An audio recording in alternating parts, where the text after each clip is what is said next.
នៅក្នុងរយៈពេល10ឆ្នាំជាងមកនេះអ្វីមួយដែលអស្ចារ្យបានកើតឡើងចំពោះប្រទេសកម្ពុជាប្រទេសដែលធ្លាប់ពឹងផ្អែកទៅលើកសិកម្មជាចម្បង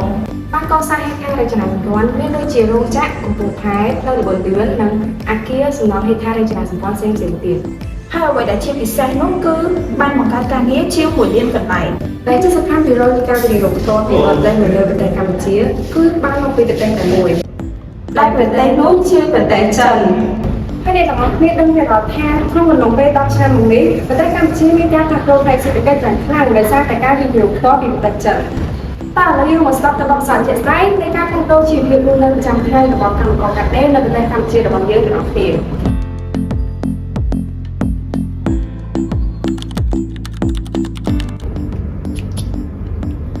សួស្តីខ្ញុំឈូសធាជាកម្មកររោងចក្រ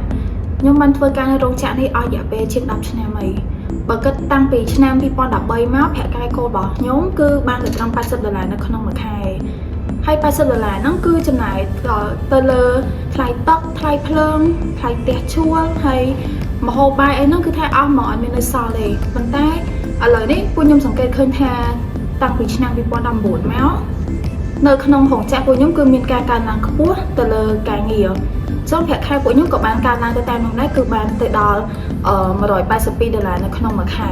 ហើយសម្រាប់ប្រាក់ខែគោលនេះគឺអត់ទាន់រួមបញ្ចូលជាមួយនឹងប្រាក់លើកទឹកចិត្តទេហើយសម្រាប់នៅរៀងរាល់ថ្ងៃអាទិត្យវិញនៅពេលដែលពួកខ្ញុំបានមកធ្វើការក៏ខាងរោងចក្រគាត់បានផ្ដល់ជាប្រាក់ឧបត្ថម្ភមកខាងពួកខ្ញុំមួយចំនួនដូចគ្នាហើយសម្រាប់ការកើនឡើងនៃការងារជាមួយនឹងការឡើងប្រាក់ខែនេះគឺដោយសារតែពួកខ្ញុំសង្កេតឃើញថាមានការវិនិយោគពីរោងចក្រប្រទេសចិនទើបធ្វើឲ្យអត្រាការងារកើនឡើងប្រាក់ខែក៏កើនឡើងដែរអូឥឡូវនេះដូចជាដល់ម៉ោងខ្ញុំត្រូវទៅធ្វើការវិញហើយដោយសារខ្ញុំប្រញាប់ទៅកាត់ដេរបន្តពួកអីដោយសារតែយើងសង្កេតឃើញថាមួយរយៈចុងក្រោយនេះអត្រានៃការនាំចេញសម្ភារៈបំពាក់ពីប្រទេសកម្ពុជាយើងគឺមានការកើនឡើងប្រមាណ23%បើសិនជាយើងគិតជាប្រាក់វិញខ្ទង់ប្រហែលជា$4000លានខ្ញុំគិតថាអត្រាការងារក៏បានកើនឡើងហើយបើនិយាយពី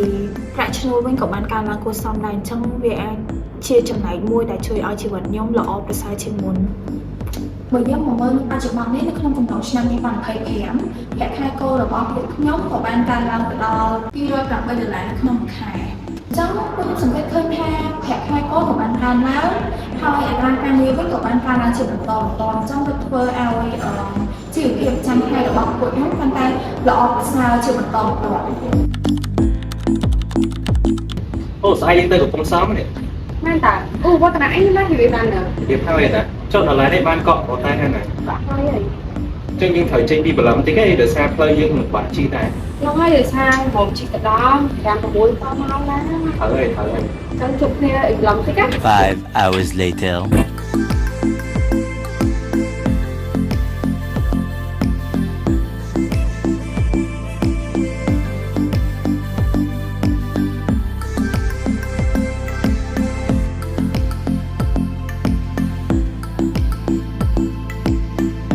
Ten years later ដោយដែលយើងបានដឹងថាប្រទេសចិនបានចូលរួមនឹងជួយស្ថាបនាហេដ្ឋារចនាសម្ព័ន្ធរបស់កម្ពុជាដូចជាផ្លូវល្បឿនលឿនសមាគមជាច្រើនព្រមទាំងប្រទេសហ្វូណនអូកំពង់សោមស្អាតតែចាំទៅកំពង់សោមដែរអូតោះយើងទៅកំពង់សោមហ៎បាទនិយាយចាំបានហើយអូនិយាយចាំឯបានត្រូវយើងទៅមកនិយាយកាត់មិនចាំឥឡូវយើងជិះទៅ2ម៉ោងទៅ2ម៉ោងឡើងវិញហើយបាទដោយសារផ្លូវល្បឿនលឿនគេសាងសង់ហើយអូផ្លូវធ្វើហើយតោះយើងទៅហ្មងទៅឥឡូវមកតោះ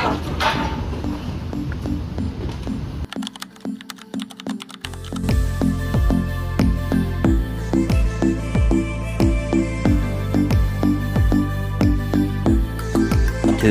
hours later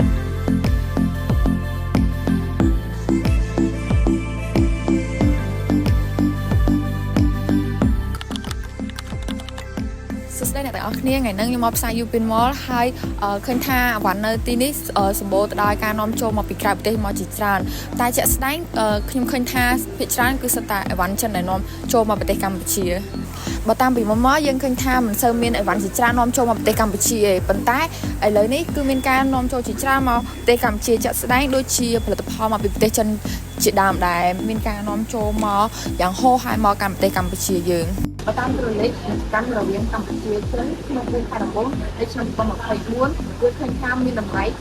រហូតដល់$4,000ជាងតែកើនឡើង15%បើធៀបទៅនឹងឆ្នាំមុន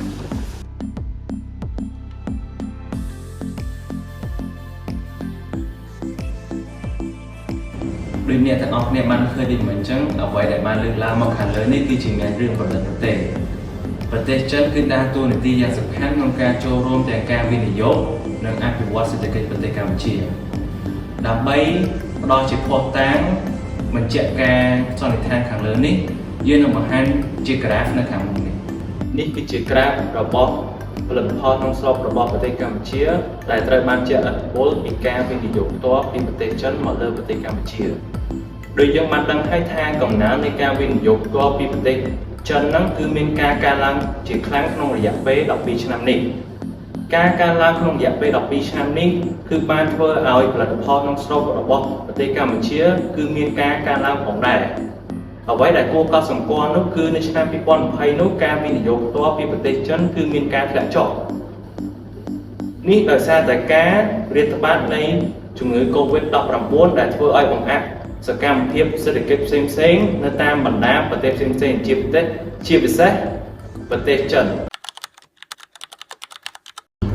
ចាប់ពីឆ្នាំ2012ដល់ឆ្នាំ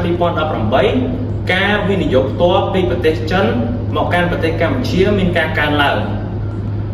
យ៉ាងណាមួយវិញក៏នៅក្នុងឆ្នាំនេះដដែលដែរ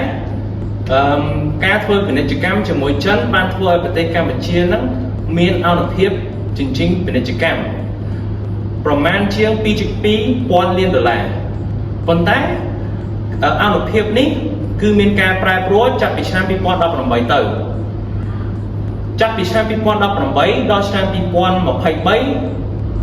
នៅពេលដែលការវិនិយោគផ្ទាល់ពីប្រទេសចិនមានការធ្លាក់ចុះអនុភាពជញ្ជីងពាណិជ្ជកម្មរបស់ប្រទេសកម្ពុជាមានការថយចុះចាប់ពី$2.2 លានរហូតដល់$180 លានវិញ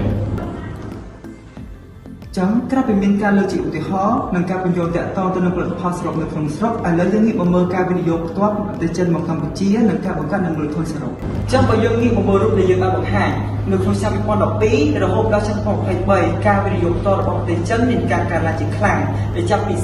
$0.56 លានរហូតដល់$1.48 លានឯណោះនៅក្នុងអំឡុងពេលជាមួយក្នុងនេះផងដែរ